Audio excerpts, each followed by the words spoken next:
your ability to digest lactose as you age diminishes over time. If you get like NutriBio 100% whey protein isolate, Yeah. most people do find success and have zero to very, very little excess gas. The artificial dyes and sweeteners actually can also be a bigger issue than the whey itself. 100%. And it's pretty hard to like detect which thing through process of elimination with something that has 20 some ingredients in it. Removing negative things from your day-to-day life, food-wise, is a good thing.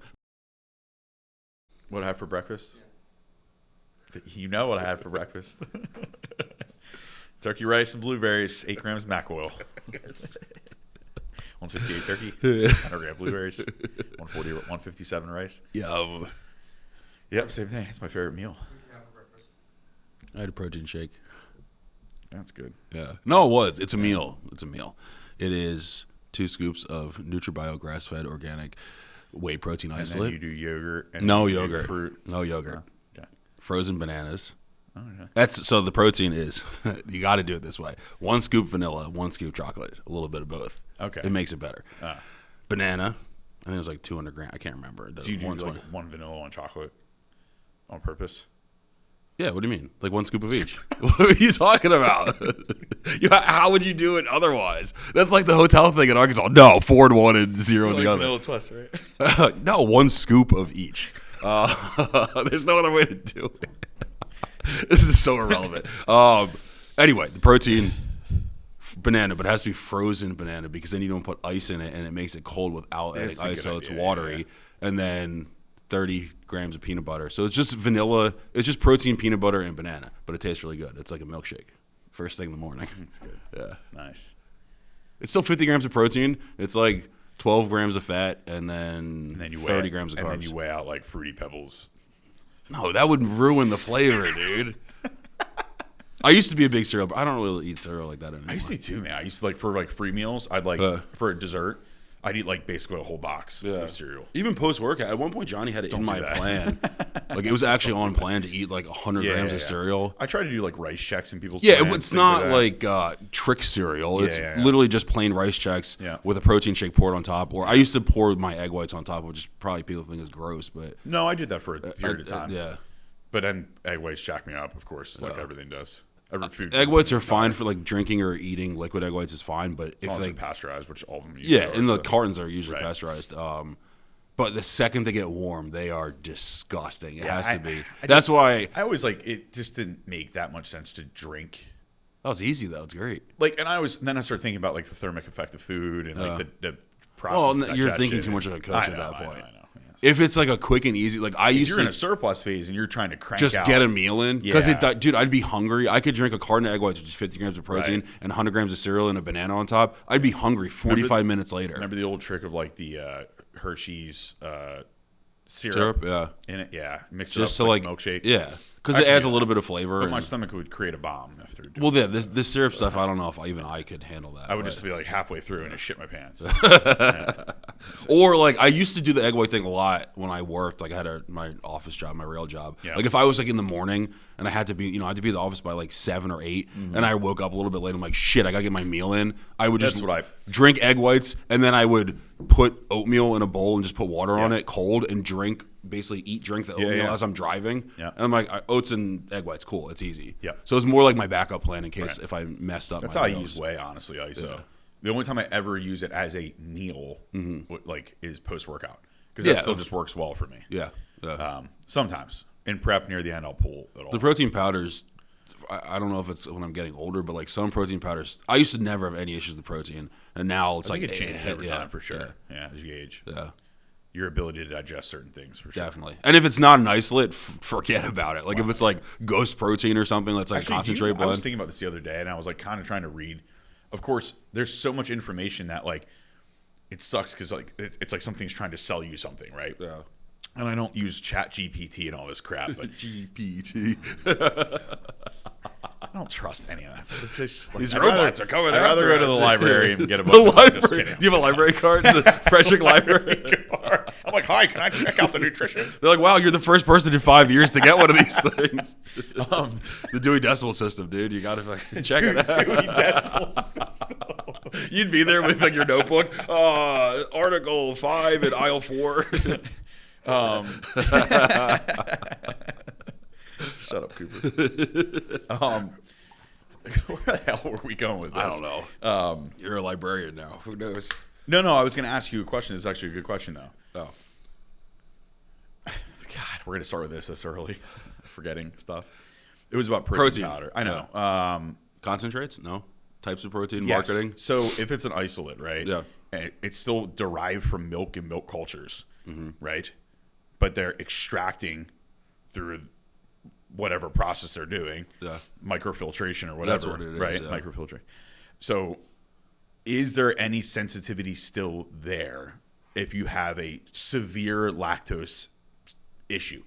Like you're very sensitive to lactose, or you're lactose intolerant. I mean, obviously, like your ability to digest lactose as you age diminishes over time, which is why most people, it depends at age 20, 30, 40, 50, the ability to digest milk, whereas like you're a baby and you can digest it just fine. You could drink vitamin D whole milk up to your 10 or whatever, 12, and it's fine. Right? How many times you hear people, I used to drink half a gallon of milk. When I grew up, I had to drink So my glass of milk with every dinner. Yeah. And then actually, it was pretty early for me. Like dairy started to affect me a little bit. I'm not surprised. Well, yeah, I know. I probably had IBS. GI system. At like tagged age 4. I had like a Fruit Loop, and I'm like, oh, I just shit my pants. It's like your first colonoscopy at 9. Started eating ground turkey at 10. Fuck. But anyway, that's the question. Oh, so there's a question here. Yes. So it does, like you said, it does depend. But usually, so if people come in to the store and they're asking about that, and they're like, ask them what type of protein. Yeah. Usually they're doing a concentrate because it's cheaper, it's easier to get. So the first move is always to switch them to an isolate. But to your question, isolates, as you know, are 99% lactose free. Right. So that 1% lactose, you have to be kind of in the 1% of extreme severe issue. Usually when I switch people to like a real isolate, not like, there's some that have isolate listed as the first ingredient, but then they also use concentrate and milk. Exactly. Yeah. So they'll even trick people and use milk isolate, but milk isolate and whey isolate are not the same. Correct. So those are cut those out. But if you get like NutriBio 100% whey protein isolate, most people do find success and have zero to very, very little. They might have like a little excess gas, but like for the most part, they're fine. Now, then I can tell the people that actually have severe sensitivity if they still have issues. But then there's still, I try to not steer people in the direction of, let's just use a plant-based protein. Not that there's anything wrong with those. It's just I don't believe in them as much. If you're looking to build muscle and get stronger. Them, you mean the effectiveness, the effectiveness of that protein source. Correct. They're still fine if you live a plant-based lifestyle. They're perfectly fine. But if it's someone that's an athlete that wants to accelerate strength and muscle building, I believe that whey is better than plant protein for most people. Yeah, but I watched the documentary on that on Facebook. I know the animals and all that stuff. No, stuff said that. Yeah, whatever.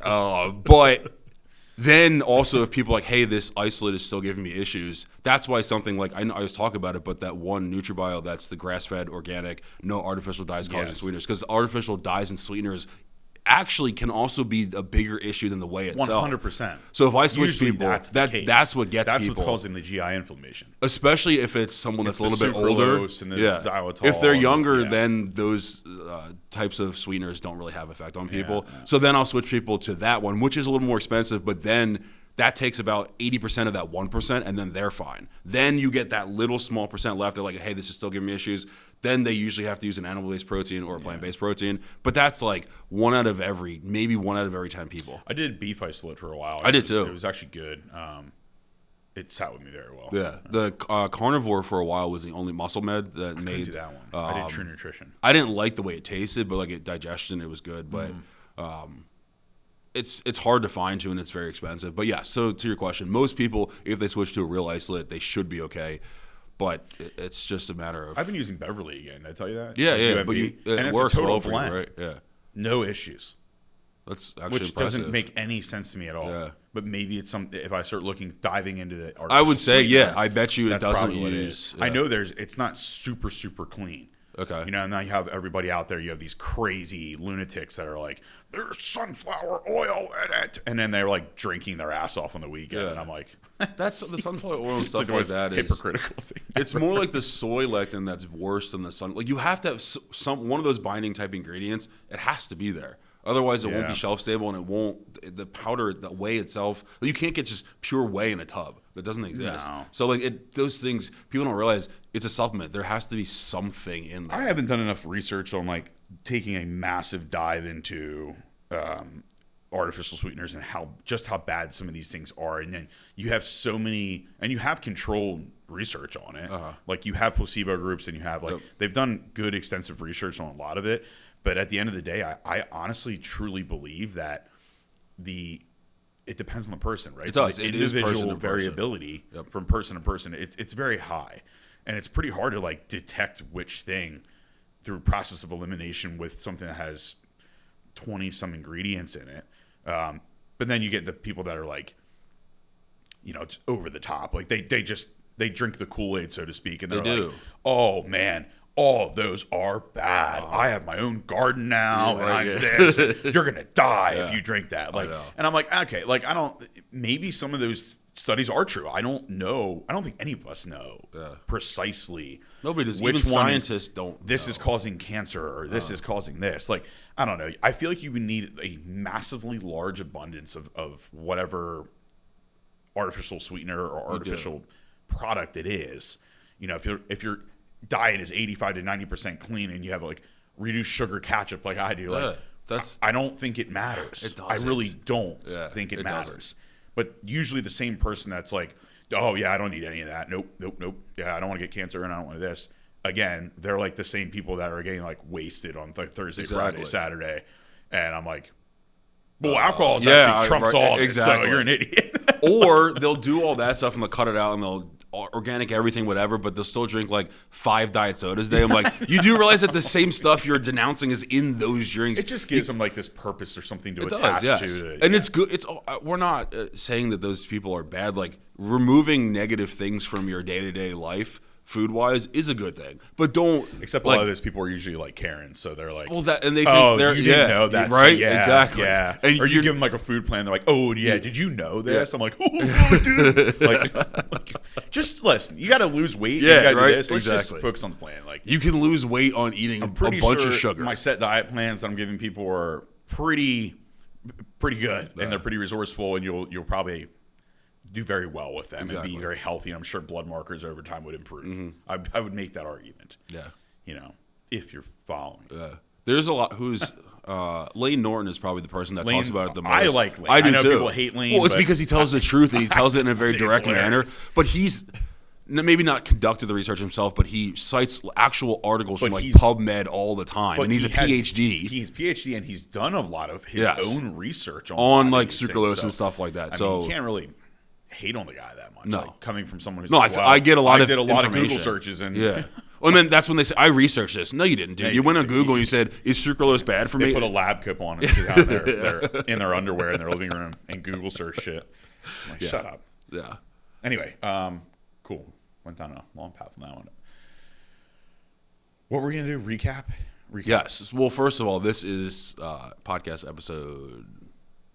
I don't know. 007. 7. It's 7. Okay. I think. Are we famous yet? No.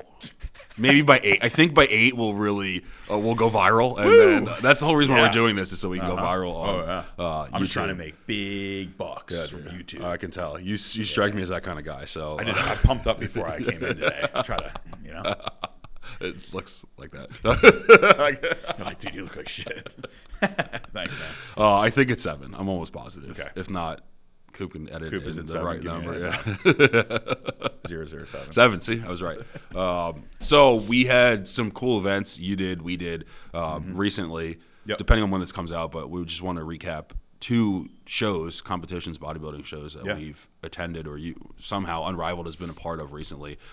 The first one being the one that we had the privilege to work with. Yes. Right before you start that, let's just say a huge congratulations to our very own. You're right, because this isn't Taylor a show, Santucci. But yes, sorry, Taylor. That happened, 2 weeks ago? 3 weeks ago now? Yes. Okay. But we haven't filmed the podcast since, so this is our first opportunity. Yeah, so it'll get confusing. So I just want to make sure we give that shout out. Absolutely, yeah. Unbelievably. So what did Taylor do? Taylor is qualified for the Olympia. So those of you who don't know, it's the Super Bowl of bodybuilding. Yes. She is now labeled as one of the best in the world. Yeah. So she Literally has one of the literally best in the world. Not only did she do this, which this is no surprise. Taylor's very good. Yeah, you could look at her and realize she was going to do this for sure. Yeah. I was going to say something. I feel like I shouldn't say. I'm saying it. So Frederick, and this is no hit, so please do not take this the wrong way. No, because everyone's going to be like, oh man, it's really hurting my feelings. Like, Frederick is not big in the bodybuilding scene. It's just not. Like, when we moved here, it honestly was bigger in like the Howard County? DMV, like closer to Baltimore, closer to Baltimore, DC, DC, Virginia, even and then moving up towards PA and like Jersey, like that's much bigger there. Huge bodybuilding scenes. Honestly, it's why I always did shows up that way. It was just a little bit more competitive and stuff. But and again, there's no knock on this at all. It's just gym wise and bodybuilder wise, specifically bodybuilding and competitive bodybuilding is not that big in this area. From what I know, I'm sure someone will be like, "Dog, you didn't know that 1988 Mr. USA lived in Frederick?" I'm like, "Oh, all right." So, never. Oh no, yeah, don't go. No, don't.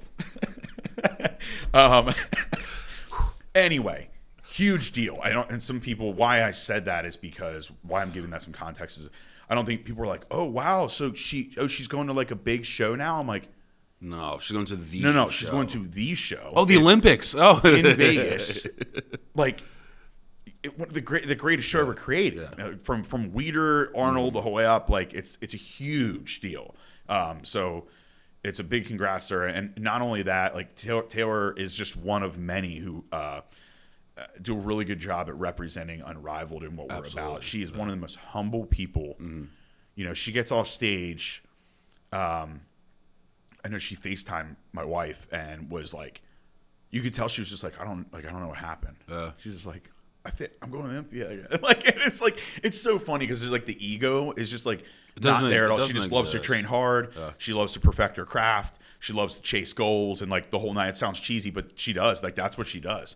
She's nice to everyone. She's not intimidating toward people. She doesn't talk down towards people. What a fantastic person to represent the gym. Absolutely. Like, and you know, we were talking about this the other awesome, day. man. I think at the show that and we she's were a at. coach at the gym and a trainer, and she's doing very well with that too. So, yeah, I mean, the best part about her is one, she did it so quickly. This was only her second pro show ever. And that's what I was going to say. Second pro show. She got second place at her pro debut, which was 2 weeks before that, or the week before. Very good. And show. then the second show in Atlanta won. But so she did it very quickly, which again, no one's surprised by that. But the thing that I think is most impressive about her is that you brought this up too, that you would never know that she was in one of the most challenging preps ever for a huge pro show. And now she's prepping for the Olympia. You would never know. She doesn't walk around the gym and complain and say how tired she is and how hard it is and whatever. Yes. She doesn't need people to know how hard she's working because she doesn't care. She just does the work.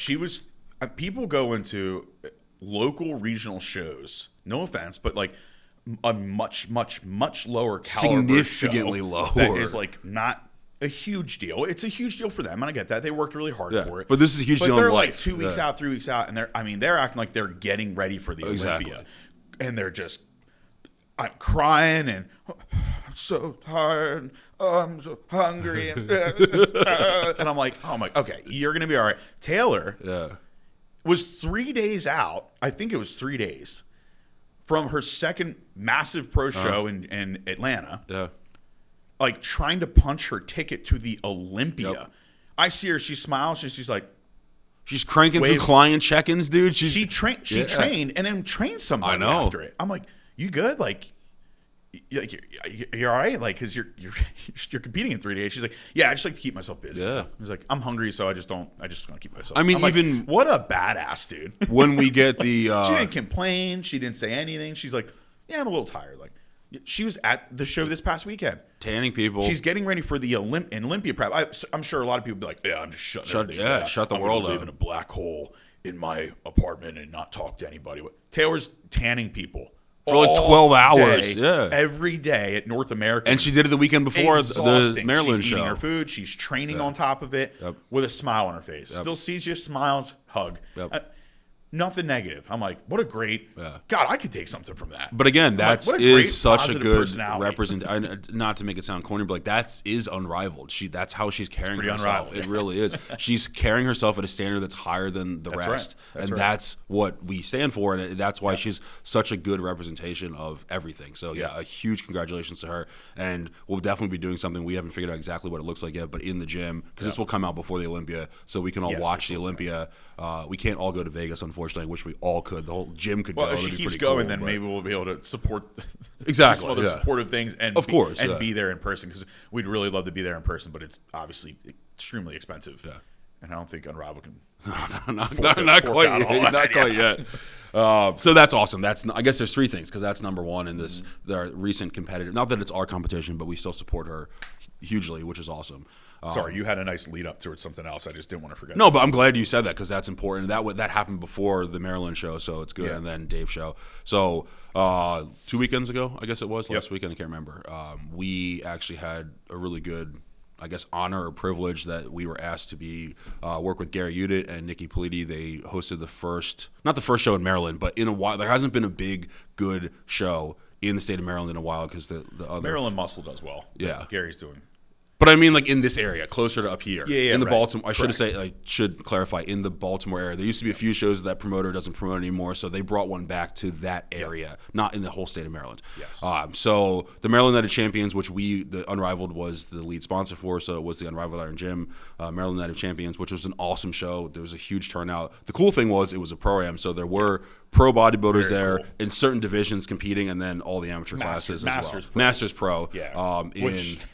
What was it? Classic physique, men's physique, bikini, and figure, I believe. That's correct. And fitness. Who the fitness girl, not that she has anything to do with Unrivaled, went on and won at North Americans, and then just turned pro, I saw, which is awesome. Well, hold on. That wouldn't make sense. Why? Because she's already a pro. She was?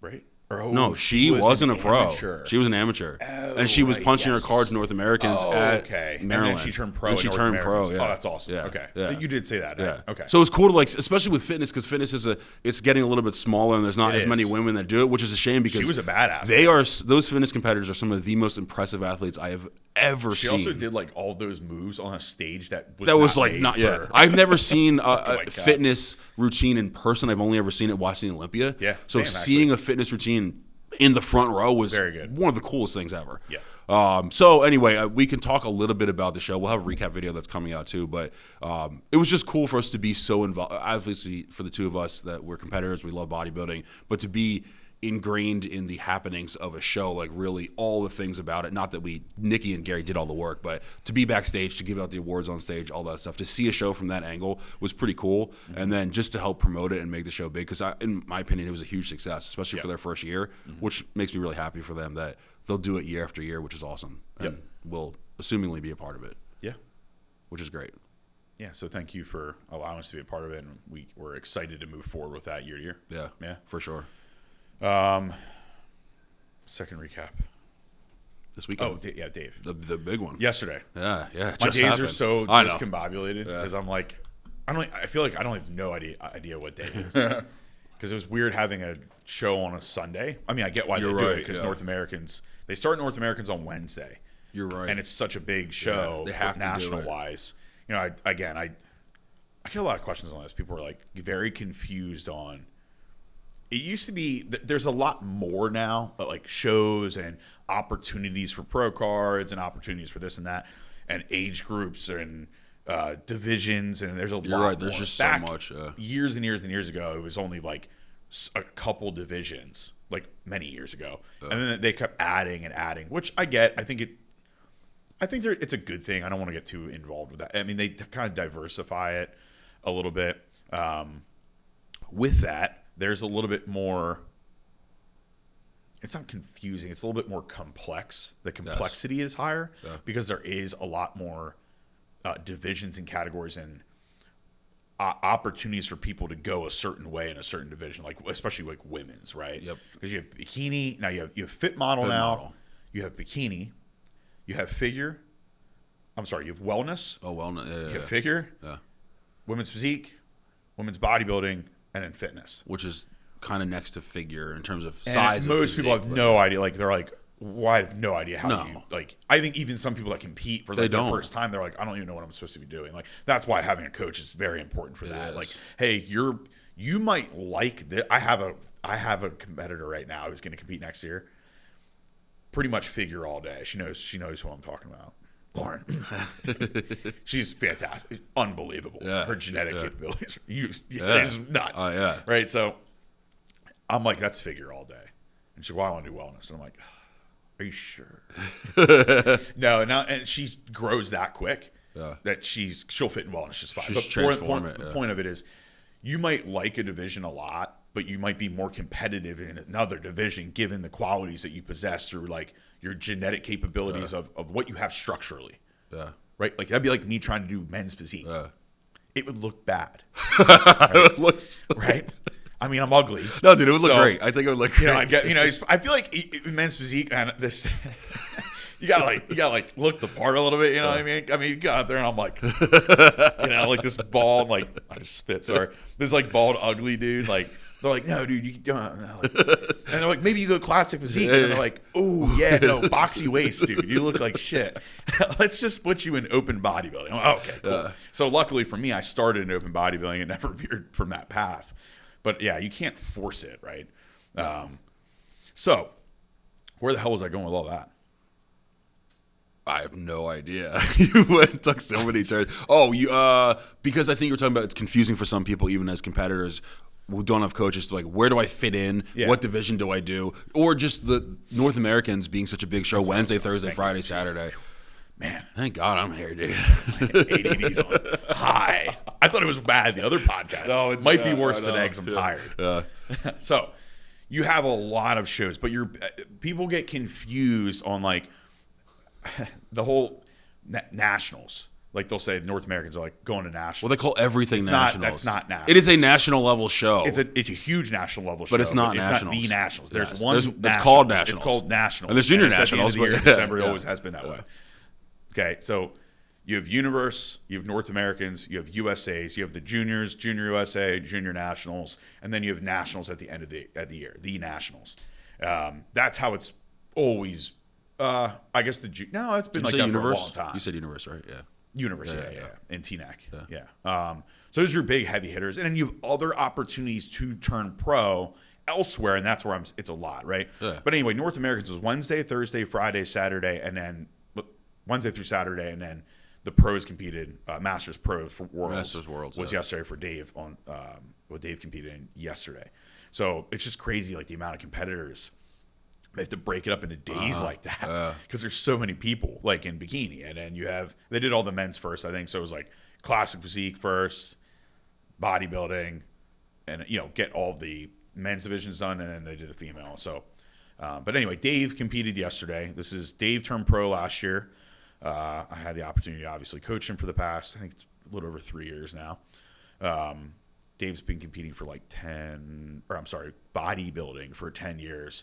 And finally, 3 years ago, I was like, hey, are you just going to do this? Or like, let's compete. Are you just going to walk around massive and not like do anything with it? I guess. He's like, I don't think I'm big enough. I'm like, that's not your problem, dude. So I saw what needed corrected to Dave. Yeah. Again, I sound super arrogant. I can usually just look at someone and go, okay, that needs to be done. This needs to be done. This is the timeline, and this is where we need to go with it. But it's true. It's easy for me to do that. I'm like, okay. Everyone's like, do you see how big that guy is? I'm like, yeah, he's pretty big. It's cool. Whatever. That doesn't mean anything. No. He should compete. Yeah, maybe. He has to do this, and this first, and then he can compete. People are like, really? He's huge. I'm like, there's a lot more to it than just being huge, right? So, for Dave, like one of the big things was like posing and just understanding that like he's never got shredded, like stage lean. So, getting him in to competing, he did very well his first show at Lehigh. We were just talking about this yesterday after the show at lunch. He's like, man, remember I lost at Lehigh, and now we're standing at Worlds, and I almost won. I'm like, yeah. I said these local regional shows don't always, they matter, and you got to get qualified and whatnot. But like Ryan lost that show too. Like, Ryan's getting turned pro. And look at him, exactly. So it matters, but it doesn't matter. You can't get too caught up in that. Yeah. So anyway, he turned pro last year at Masters Nationals in the 50s. in heavyweights, and then damn near won the overall, but he lost to I'm gonna draw a blank on his name. Paul Burnett. Yes. Paul was unbelievable. Really good matchup. Two completely different physiques. Paul's a good dude. And then that qualified him for Masters Worlds. And Dave pretty much made the decision that he wanted to do Master. If anyone knows Dave, he's very he's going to do something. He's going to do it. So he's like, it was literally the next day he texted me. It was very emotional, him winning and getting that pro card. Dave puts like everything into this, man. Like he eats, sleeps, and breathes it, and this is his thing. And he's good at and it. It's a lot more than for Dave. It's a lot more than just trophies, and it's way more than that, man. Dave and I have a similar mindset of like a lot of things he built up over the years and situations he's been. Training is his outlet and it's his therapy. Obviously, he takes it so serious that he also likes being competitive too. Yeah, So there's the fun competitive side of it, like I want to rip people's heads off and win, and then there's also like it's his therapy too. So it's a nice combination of the two, and I think that's why he's able to put everything into it. But it was very emotional. Him winning that pro card last year was really cool. See that all come together, because he's like, "Do you think I could ever turn pro?" Like years and years ago, I said, "Yeah, but we have a lot of work to do. We got to do a lot of this shit, And he let me take the wheel, and he trusted me, and all worked out. So anyway, the next day he texted me and was like, from last year was like, "Let's do Masters Worlds," and I'm like, okay, he's right on it. He's right on it. And I'm like, all right, yeah, let's do it. I think it's a good one. It's a really good show. Gary puts this one on right after North Americans. Good timeline. Good time for us to grow. Yeah. Dave put on 5, arguably 6 pounds of stage weight. Real muscle. Not water, fat, and crap that you get in the off season. Yeah. He honestly only went up, I think, probably 18 pounds. You held him pretty tight, and he looked good. Dude. I think it was like 18-ish pounds, 18 to 22 pounds. Mm-hmm. He probably went up. We kept him pretty tight. He grew a ton. We worked on areas, the weak spots he still needs, which we'll continue to do now. But to put that amount of tissue on at 51 years old, I'm like, unbelievable. Yeah, it but is. We also trained, like I trained Dave 4 to 5 times a week. Yeah. We gave it 1 week after Masters Nationals, and it was like in the trenches training. I mean, every single session was productive. Yeah. It might have been a couple in there where he was doing his own sessions or wherever. Still productive, maybe not as productive, but just a lot of time and a lot of effort put into it. So yesterday was Masters Worlds. It was awesome to be there. It was a very, very surreal moment for me. You're back there, and it's just crazy to me, man. There's guys back there. Ken Jackson was back there. He's 49. Dude's a freak. And I'm like, holy shit, dude, Ken's here. Like, I had Ken, I cut out of a magazine, I think it was Muscle Tech. He would have to correct me. He's such a good dude, too. I've talked to him for a little bit. Cut it out, had it on my wall. That might have been my dorm or maybe my room when I was a kid. Like, and I'm standing next to him, he's competing, and I have a competitor with it's crazy so cool. to me, man. I never, like, if I would have, I never would imagine this. I'd be at that spot doing, what a blessing. It is. What a freaking blessing, dude. So awesome. Dave Palumbo's back there, Guy Cisternino, Kenny Wallach, like, your big players. And I've seen this before, like taking Ryan to nationals. Yeah. Like, it's cool being around top level people, really good coaches, really good athletes. I love it, man. I'm like, this is cool. So for Dave to be there in his 3rd show ever, yeah, pretty nuts. So peak went awesome. So anyway, he got 2nd place. He lost to Mike Eli. Congratulations, Mike. Good competitor, monster. Mike's very well known in the Pittsburgh area. I think Mike won it last year as well. Correct. I might be wrong. I don't know. But yeah, just good people. That whole area is good people. But lost to a good competitor. Dude's a freak. Dave was right. I think Dave was right there, honestly, in my opinion. But yeah, they gave him the nod there, and I think it was rightfully so. Yeah, I agree. So we just got to go back to the drawing board, and people are like, Dave's monster. I'm like, yeah, he's got to get a little bigger though. When you're at that level, yeah, but you do. Because everyone's like, I'm getting DMs left and right yesterday. People are like, how do you lose? I'm like, because it's the pro league, man. Because everyone else is also really good. The Chuck E. Cheese Classic, dude. This is the real deal, man. Like, yeah. So. really happy and really proud of him. A lot of work put in. So I thought he might want to shut it down. No, you didn't. I thought I would convince him. Yeah, We're eating lunch yesterday after the show. We're getting food. And he's like, well, what's next, coach? Start training. And I'm like, I said, I had this whole speech build up to like tell you to deter you from maybe competing. Like he looked at me like he was going to punch me in the face. Yeah. And I said, all right, we'll keep going. Like, that's what you want to do. Well, because he's gonna do it no matter what. So I have to be there. Yeah, I know. So I have to be guiding ship. So we'll see. Yeah, more to that to come. But congrats to him. Another awesome win for Taylor and Dave both turned pro last year. They did. There are two pros. Right, only two. Yeah. Well, we have like OC, like Daniel's OCB pro. Yeah. Technically, you're an OCB pro.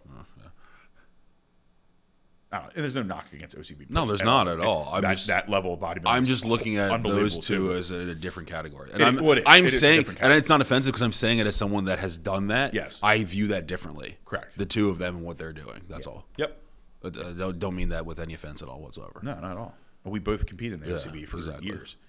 Yeah. Anyway, so awesome. Were we going to go off of that? Yeah. So there's a few questions that we had here, and I have questions even from. Because again, I have, and we can both talk through this, but because the clients that I have that are competitors are always on the newer side comparatively to people like at Dave's level. There's definitely some questions that kind of come around you leading into the show, you peaking him, all that stuff. But before we get into that, even just what you touched on before of like, not that I want to sit here and talk about this forever, but even just people understanding us, this is again from the lens of bodybuilding and understanding like how to get into a show and what to do. There's people that don't even understand like true novice, open, like all like it's because and then class A, class B, class C, and what's a division, what's a category. It's very confusing. And again, we don't have to take 20 minutes to explain this, but no, that'd be a boring podcast. It's very boring, but just knowing at a high level for people that there are different categories within your division is what you're doing. Bodybuilding, classic, men's physique, whatever. There's different categories within that allow you to compete with people that are more similar to you. Novice being people that haven't won a show. True novice actually is the first one being you've never done a show ever in your life. So you're only competing against people that have never, this is the first time on stage. Correct. Then novice people being newer and haven't won their class yet. Open being I don't want to say the real competitors, but the people that are actually winning the show if they win, and they're competing at the open level, which is the highest form at the novice level of what you can do in your division. Yeah. So I just want to kind of, because I get that question a lot because, again, I'm dealing with more new competitors. Like, what is this ABC, 1, 2, 3, novice, this, that, amateur, whatever? You could just do what I did, just only do open all the time. Well, that's what I usually tell people to do because what's the point of doing novice? But I get it. Everyone has different levels. I'm like, which one do I have to do to make sure I win? Yes, because that's like go to the overall and win the overall. The open. Oh, okay. Well, I'll do that. But I would say I did a couple novice. I'm sure. Yeah, my first one, but I would always do both. I would do like novice and open just to see what it was. But I think more importantly to that, leading into that question, the other question that we actually did have is like, and you kind of talked about this on your Instagram story already a little bit, but like everyone is different with peaking. But if you can give some insight, I think the person wants to know just like. How do you kept saying like I nailed Dave's peak? Like what does that actually mean? How do you again? I know it's very not subjective, but it's person to person. But at a kind of higher level, not Dave specifically, what does nailing someone's peak actually mean? And how did, as a coach, how did you do that and know how to do that? Yeah, that's it's such a complex question because there's so much that goes into. You can't give a specific answer. I know. Peaking. But, I also think.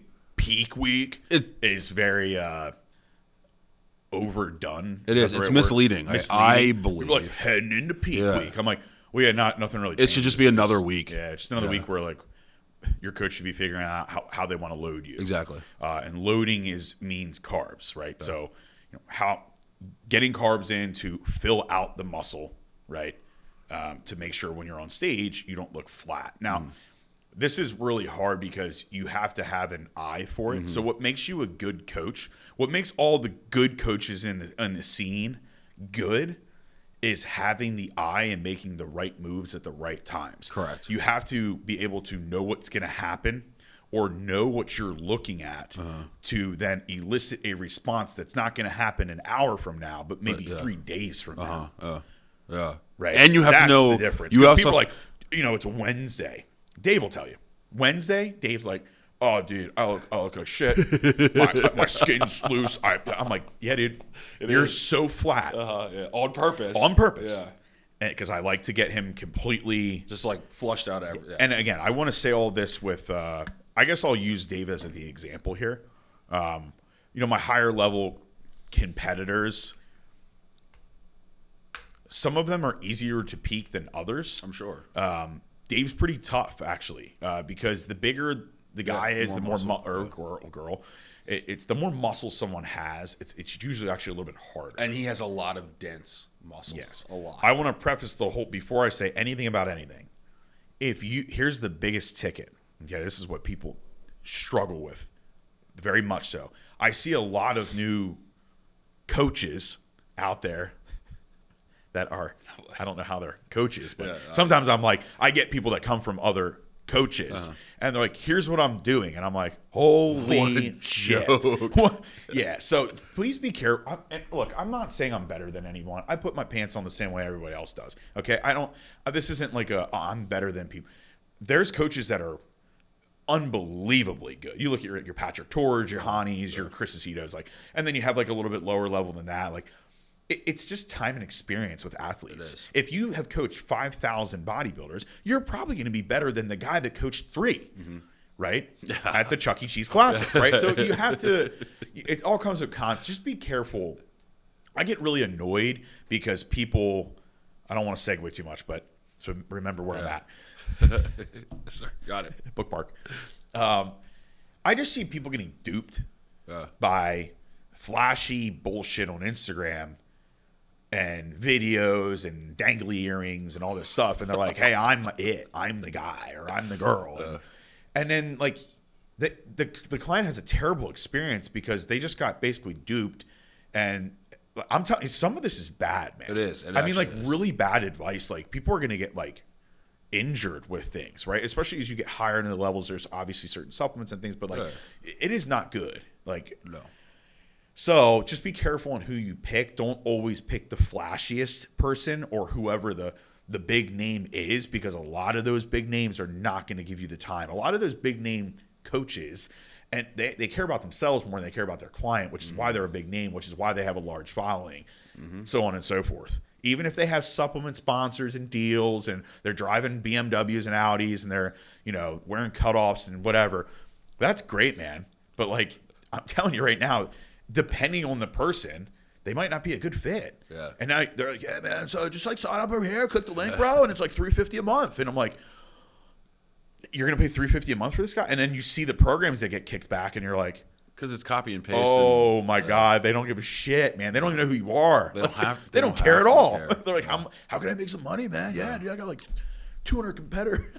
It's a joke. Anyway, so be careful on who you pick.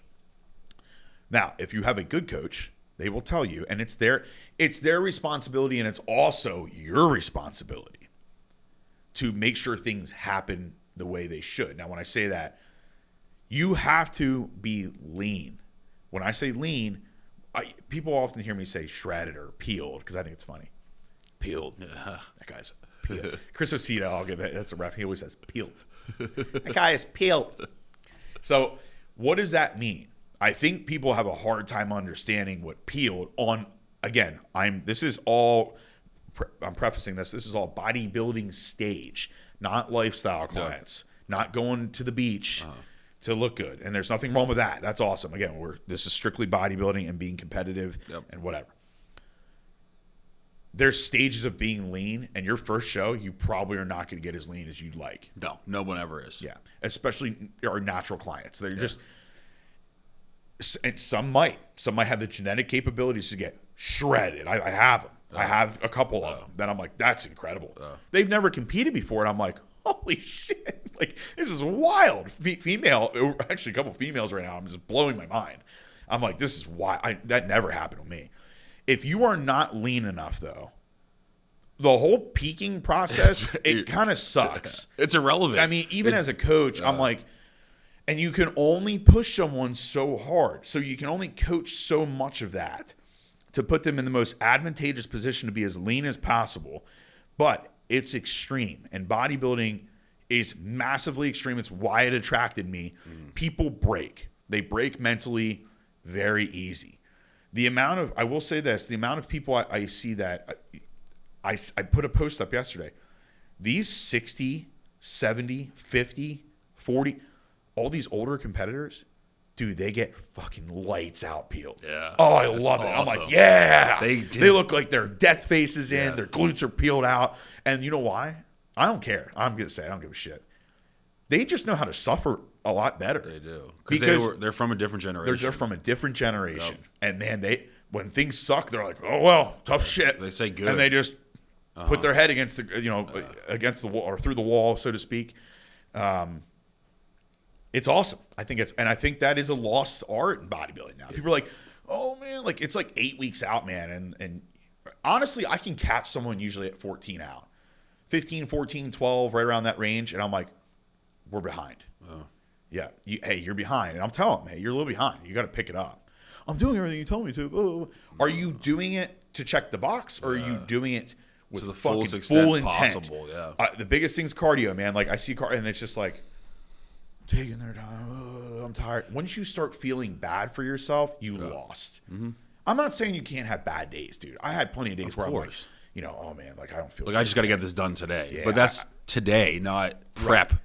If you have a couple bad days, which you will in prep, you might have a bad week in there where the whole week's like, man, the whole week sucked. Your job sucked. You're so hungry you just want to punch people in the face. Like I don't know. But then don't do it. Don't do it. Please, for God, don't do it. But you have to kind of be able to mentally go there. And when I say go there, go to wherever you need to go without being a complete asshole to people. You shouldn't treat other people. Because no one forced you to sign up for it. Dude, I used to do this when I was young. My first show or two, I was like such an ass. Like, I was like, do you know I'm fucking starving right now? I'm bitching about everything. Like, I remember one of my friends was like, dude, you don't have to do it, bro. Right. And they should have said that too. Oh man, they're right. Yeah, nobody likes to be around people. I'm glad I had a good friend that was able to be like, hey dude, knock it off, because like you don't have to do it. You're right. You're right. I don't have to do it. So if you can't like keep it together for the most part and just push to get extremely lean, first off, the whole peaking process will not do that well. So back to Dave. Dave can suffer. Dave can suffer so much that I could literally just tell him, which I wouldn't, but hey man, just so today I want you to walk outside. I always use this analogy. I want you to walk outside and find a dog turd, and you're going to eat that for meal one. He'd be like, all right. Like, whatever it takes to win, he's going to do. His feelings, he's able to take his feelings. And I think some people are probably like, man, Dave doesn't talk a lot or whatever. Well, when he's suffering like that, most people, like, I don't either. I don't want to talk. I'm less talkative. Well, it exerts effort and energy, and you're like, I'm not using this energy. If you actually push like you need to, and the people that do, they know what I'm talking about. You have to like get up to piss, and you're like, oh my God, I have to go to the bathroom. I know. It's so far, and like I don't want to. I mean, you're hurting, right? But most people can't push that level, right? Nope.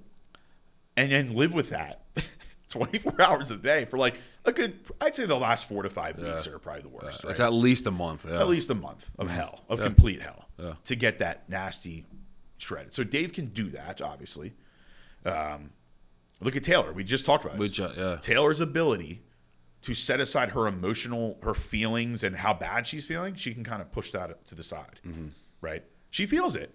She just chooses that she's going to try to have a positive attitude. The world doesn't need to know about it. She has to walk around all mopey and grumpy and be an asshole to people. Exactly. Because that sucks. So Dave was in perfect position to, I don't know how complex we want to go into this, but like his peak last year was incredible. When I say peak, the timing of how I loaded him, meaning load him with carbs, I manipulate protein with that as I'm going to keep this basic so people don't judge what I'm, because not everyone understands this stuff. I'm not going to start going into potassium and this. I'm going to lose people. Yeah. So the goal is to try to increase carbs leading into the show if someone's lean enough, right, to elicit the response of them being full, meaning their muscles are filled out with glycogen on a cellular level. We're getting the muscle to fill out and expand, and they're lean enough where there's some manipulation of water, which is the subcutaneous water under the skin.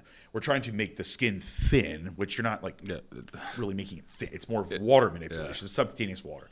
Okay, so that's where the water manipulation comes in. We don't want someone watery while we're filling them out with carbs, or then when they're filling out, they won't the detail, the little feathering in the quads, or the tiny striations. It'll fade, right? So you can't carb too much, or someone will spill, right? If they're lean enough, pretty hard to spill them. You just have to know how to manipulate protein, fats, and carbs. How much to load the person? Are you going to front load them? Front loading would be like you're loading them like 2 to 3 days out. 2 to 3 days out. And then either tapering, or they just might need all of those carbs going in because they just burn through them because their metabolic rate comes up and they just start burning through. It's like putting lighter fluid on fire. If someone's lean enough, like Dave from Wednesday, his body, he's just like empty. There's nothing in there. He's flat. He looks like crap, right? He doesn't actually look like crap, but like I'm gonna do a picture of Dave. I need to do this, Coop. I need to send this to you. One of Dave Wednesday and one of Dave's Sunday morning. That's impressive. You literally be like, there's no way that's a couple days apart. You'd be like, I thought that was 5 weeks out, because he looks like almost like has fat. He's like he's holding fat.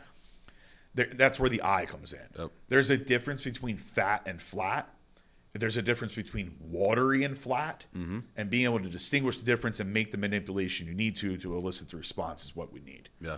Okay, so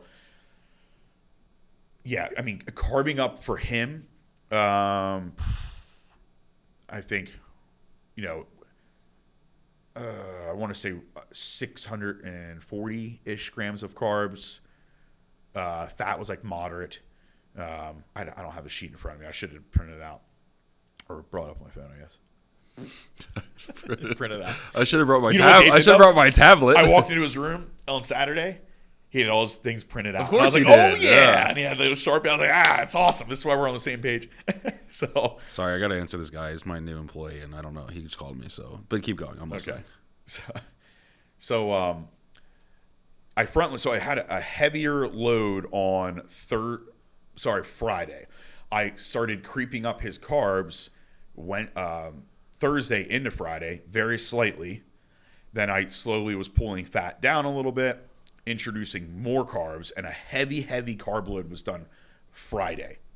Well, why Friday and not Saturday leading into the show is because Dave, for him specifically, he needs time to allow those carbs to kind of digest and work through them, so to speak. So I front load him, where the carbs are actually heavier 2 days out, and then 1 day out, they're actually pulled back. And then I leave gaps for where I could continue to add carbs if I need to, based off the hourly response that I'm getting. So Dave loaded on Friday. By Friday night going to Saturday morning, he almost looked watery. Yeah. The water was because he's full. Now he's so filled out. You're like, whoa, he's huge. But the detail was faded a bit. And then he's holding a little bit of water in some areas, his troubled areas around the back and things like that. So it looks like, oh man, I spilled him. I didn't spill him. He just needs time for that to digest, let those carbs kind of settle, let his body work through them. So then I pulled carbs lower. I almost, not in half, probably 55% lower. I pulled them down Saturday, and he woke up Saturday morning after letting those carbs kind of roll through, and was even better, which left me some time to kind of adjust things and whatever. By Saturday night, he had no carbs. He had a very small amount of carbs with his second to last meal, and he basically had no carbs in his very last meal because he didn't need them, right? So he's completely ready to roll. Water-wise, I kept water in. This is a big thing. It's like, oh, what'd you do is you pulled all his water out. No. You never pull anyone's water completely. Yeah, out. but then people think would be that a nightmare. But they think that because drinking no water means no water in the body. Correct. Yeah. No, It's just that's so not true. Not true. You're gonna throw off electrolyte balance. You're gonna throw off like pH. Like it's not good. So water got tapered. I did a little bit of I guess you could call it a water load. I bring water up pretty high for most competitors the last week on purpose to keep flushing. Right. Yeah. And I think we started monitoring water 6:30 the night before. So Saturday 6:30 in the evening, I cut his water down. We went from he got a good gallon and a half in before I think 1 o'clock, 2 o'clock, and then by 2 to 3 o'clock we were measuring 64 ounces per meals in between meals, and then we went down to 32, and I had about 16 to 20 ounces left for the end of the night. Then when we woke up in the morning, the first thing he does is have some water. I think I gave him 12 ounces of water there. So you leave water in, you just have to manipulate to make sure there's enough to, basically have the process of carbs being able to absorb and work. Salt, same thing. We left salt completely the same. Yeah. So without that, I'm going to lose people if I go much further, but that's basically it. How's that going? Not good. It's okay. They'll be fine. Is it good? Yeah. It's just because he's new and he needs help in the store, and I'm not going to call him right now. So as always, I texted Marlon and told him to solve the problem, and hopefully he does. Gotcha. So it'll be okay. So without boring people more, I guess again, there's a lot more that goes into that, but I guess at the end of the day, people were, well, how do you know when to make these moves, and how do you know when to? Yeah, that is the actual question. Attention to detail. Yeah. So you're watching the competitor, especially first-time competitors. I don't know how their body's going to respond in a prep. I usually like to diet someone. Usually when someone comes to me, they're not in the greatest spot anyway. They think they might be lean, and I'm like, no, you're not. So we need to get you leaner. So let's get in a spot where I can diet you down, and right off the get-go, I can see how your body's going to move. I can see how you're going to burn through fat. I can see probably you're going to be really stubborn. You might need a lot of cardio. I might have to pull you into a really hard deficit. You're getting some of those responses that you need, and I'm kind of collecting feedback from the get-go based off of a diet phase. It's not even prep. Okay, so now I have a nice list of things where I'm like, okay, this. Then we go into a surplus phase, add some muscle tissue, whatever, set you up for prep, get the calories high. Now we have a bank to pull from, and then we start the prep. Preps are usually, I don't know, it depends on the person. If it's a male competitor who's in a good spot, 18 weeks. If they're not in a good spot, 24 weeks. If they're a female that's in a really, really not so great spot and they're very stubborn, sometimes upwards of 28, 30 weeks. Yes. Now, they're not dying from week 30 to week 15. Yeah. We're just making sure we're moving and we're keeping things moving, because it's just going to take a long time and they won't be ready. You almost have to slow roll them into it. And the amount of competitors I see that are absolutely not in conditioning, their conditioning's not there at all, is alarming. At these shows. I don't understand why coaches don't. The pro level, not as much. The national scene, not as much. But I have a large mix of people. I have top level competitors. I kind of have middle ground competitors, and I have first time competitors. These first time competitors, if you're working with me, you will not go to that show completely out of shape. Now, have I had a couple people here and there that they're not where I need them to be? Yeah, it does happen. And a lot of times I say, I don't think you're where you need to be. I think we should pick another show. And sometimes they're like, no, I want to do this one. And I'm like, again, it sounds like I'm being an asshole, but no, you're not. You're not going to represent my name and not look good. Yeah. So get ready to work, if you're going to sign up. There's nothing wrong with that. I don't want someone's money if they're not going to work. Don't care. That's bad for business. Don't care. No, it's not. Keep it real. Yeah. Save your money. Go to the $400 coach that, They won't care anyway. No. I would say the one thing I thought about when you're talking about Dave is that, and I think a lot of coaches, not a lot, maybe not as much anymore because they learn more, but one of the things that I see is a mistake that a lot of guru coaches do, like you said, peak week is not this magical time to do something different. No. You should never add food in that you haven't eaten for 16 weeks. Stories. Like the coaches that are like, burger and fries and pancakes and bacon the morning of. Well, if you haven't had a cheeseburger or pancakes in 20 weeks and now you're 24 hours out or 6 hours out from your show to unveil this awesome physique, why in the hell would you ever eat a food that your body hasn't had in 3 months? It blows my mind. What the response is zero. So that's another thing. Like leading into the prep, usually I have my competitors pretty much ready to roll around the 14 to 18 day, right around that. Like little over 2 weeks. But you can I can pretty much put them on stage. Why do I do that? Why do I leave that gap? Because now I can play with things a little bit and I can see what the response I'm getting. So now I can have this. I know going into the show yesterday, Dave always asks. Dave's a perfect example. I'm using him as an example here. Hey man, do you think I'm like I'm on? I'm like, yeah. I know you're on. I'm like so confident that I could just do this in my sleep. Yeah. I already know the response I'm going to get. Yep. I knew the response. Well, you even did a few test peaks with him, or like I do mock peaks. Yeah. So like 2 weeks out, I almost kind of peak someone, and I'm like, cool, yep, that's the look. Yeah. So sometimes I'll do a mock peak with someone. I'm like, ooh, that didn't work, and I'm glad I didn't do that. Exactly. Because they wouldn't have been best there. Mm-hmm. So that's a good coach. So we're gonna manipulate. That's all it is. It's just attention to detail, dude. Obviously, you have to know what you're doing. You have to know how to manipulate. If you don't know how to do those things, don't coach. Yes. Coach lifestyle clients that just want to get in shape and look good. That's fine. Yeah. But if you don't know those intricate details on how to make moves to get the response, then you shouldn't be coaching, or you should be practicing more. Yeah. Have a friend like that. It's not paying you or something. I don't know. Like, yeah, you can't. You can read all day and you can Google this all day. You're not gonna. It doesn't matter. Dude, there's so you have much to do more. it. You have to do it. Yeah. You have to do it. And it's hard. It is. You know, I've had peaks that aren't 100%. Ivan always said, "Oh, another one not missed." And one of my competitors, he's great. He's like, "Never miss." I'm like, "Don't jinx me, dude." Knock on wood. But no, I don't think I'll ever totally miss because I care too much. Yes. And it's not too much, but I know what you're saying. Yeah. Yeah, not too much. I care enough that like I'm going to run you through these situations where we're going to be in a good spot. Some people, I think maybe I'm at like they were 90% there. I'm like, damn, there was 10% left on the table. I could have been better. And believe me, I don't need anyone to tell me I need to do better. I'm going to be hard on my. I'm still like. Dave was last year's peak was good, like really good. I was like, well, holy shit. I'm like, I don't know how I'm going to beat this, but I'm like, I'm going to beat it though.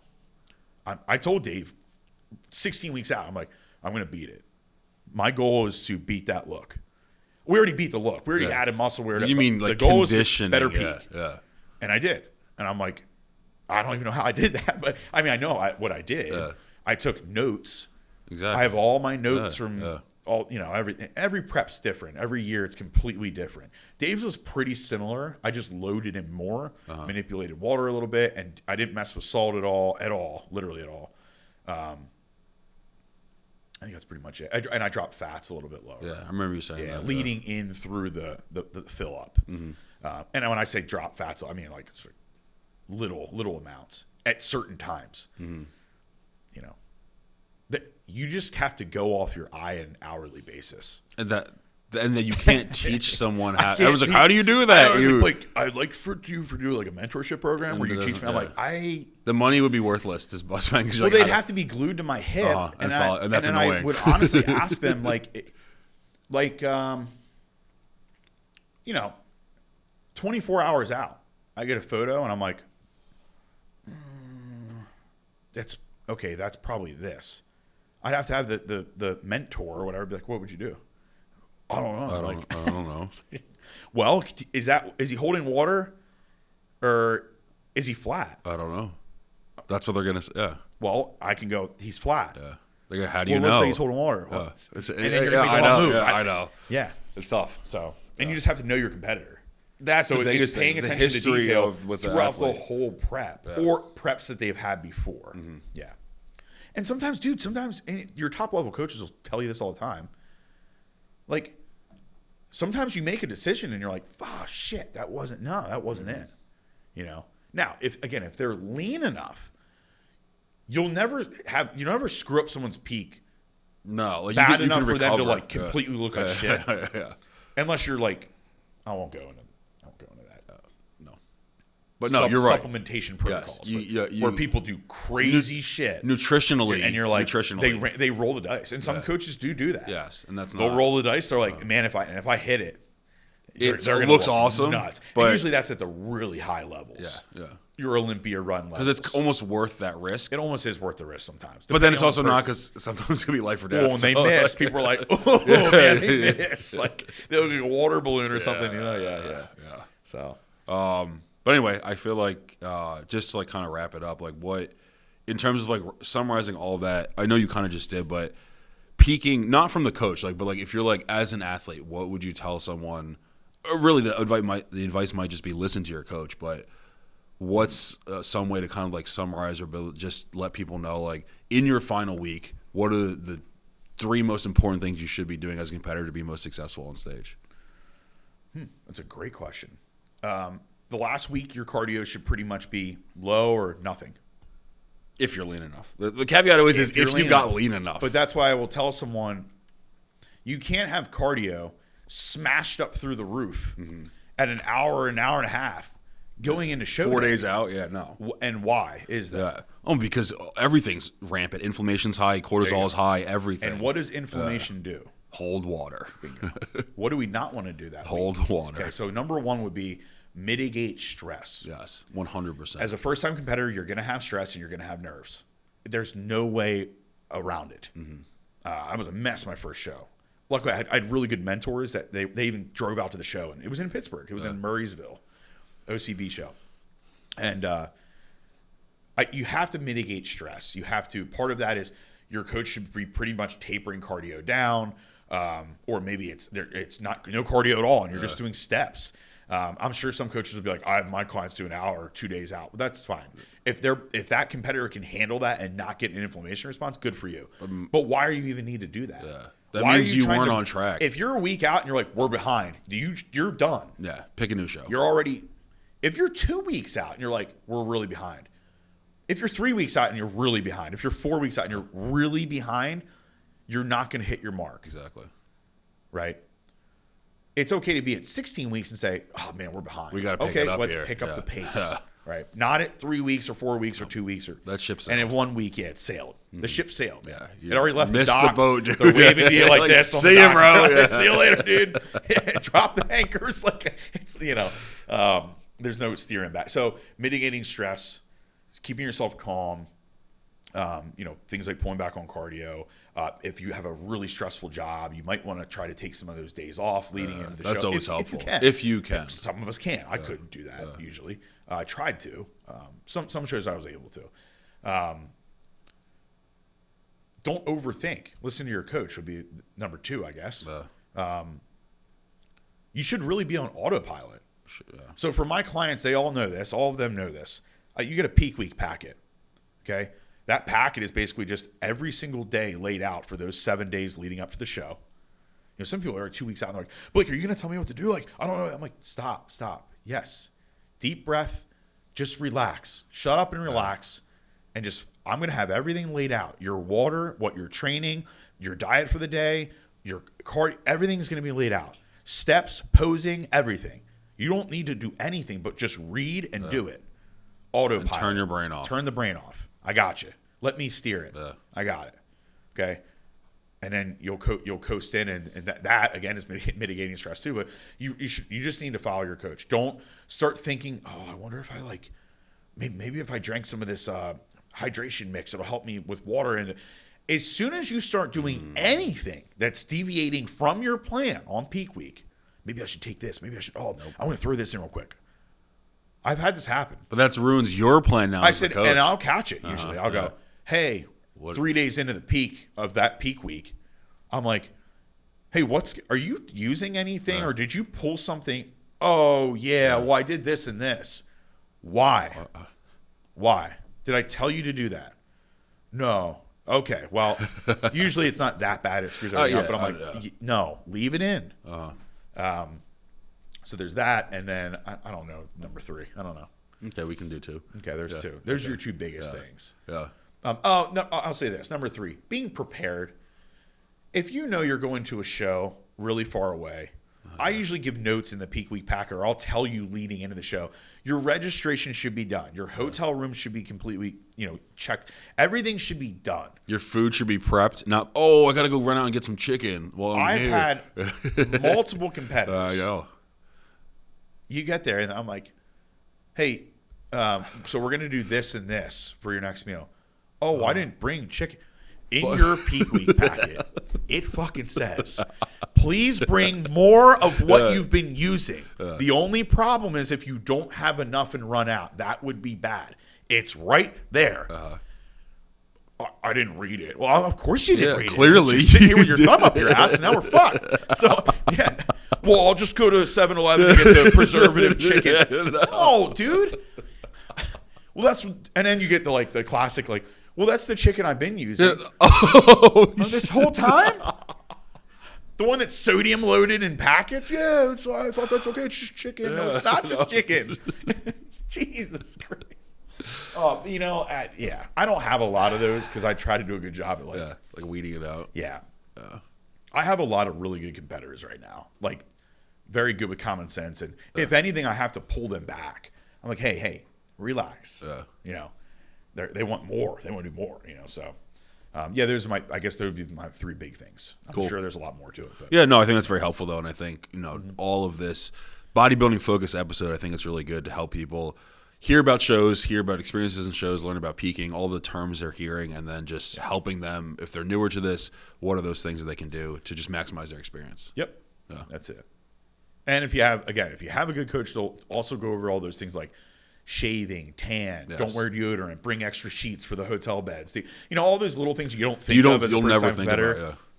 Usually a coach will have, they should have like some type of checklist there for you. Exactly. You kind of know, like, okay, mine's not long. Yeah. I have like a page, I think, maybe 2. I don't remember. Some of my female competitors, like if Kara poses them, she created like a little checklist for them for like makeup stuff. Which is awesome. Yeah, because for female competitors, it's a lot. There's a whole other level. Your hair, your makeup, your jewelry, your skin, all of that. Yeah. There's a lot more. Yeah. Cool. That's it. Let's finish it there. Good.